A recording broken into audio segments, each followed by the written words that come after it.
Hindi flood control ang first line of defense natin sa pagbaha, kundi ito ang pinakamahabang kabundukan sa Pilipinas. Ito ang Sierra Madre. 540 kilometers ng kabundukan na sumalba sa Pilipinas ng ilang siglo mula sa katakot-takot na pagbaha. However, Sierra Madre is in danger. Yung kabundukan na dati ay kakampi natin laban sa bagyo at pagbaha, ngayon, biktima na ng mining, logging at deforestation.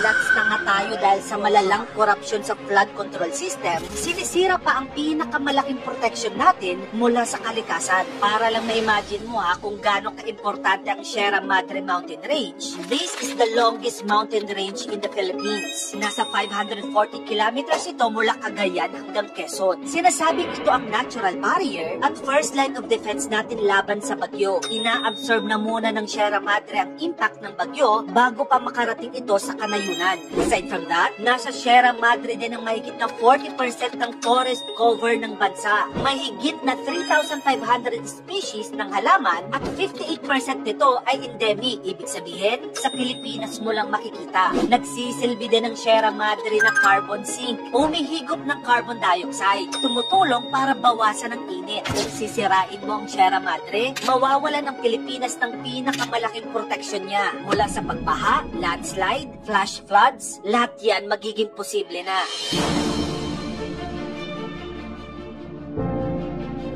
Satellite images shows yung malawaking deforestation sa bahagi ng Sierra Madre sa Dinapigi, Isabela. Ang mga lokal na leader at simbahan ay nagsasabing yung operasyon na yon ng pagbubungkal sa buffer zones ay nagdudulot ng polusyon sa mga ilog, siltation at pagkaubos ng mga isda sa baybay. Meron ding nagaganap na forest degradation sa Southern Sierra Madre. Sa lugar ng Rodriguez Rizal at General Nacar, Quezon, maraming dokumentadong mga driver ng deforestation, upland farming, illegal logging, infrastructure expansion, quarrying, paggawa ng uling. Nako, lahat ata ng uri ng paninira sa kabundukan, meron na. Pero paano nga ba tayo naapektuhan nito? Picture this. Habang umaagos yung tubig mula sa bundok papuntang ilog pagkatapos ng bagyo, kung intact pa ang Sierra Madre, malaking bahagi ng tubig na yon ay sisip-sipin ng kagubatan at lupa. Pero kung wala na ang mga puno, lahat yon bababa. Baha sa Marikina, Pasig, Quezon City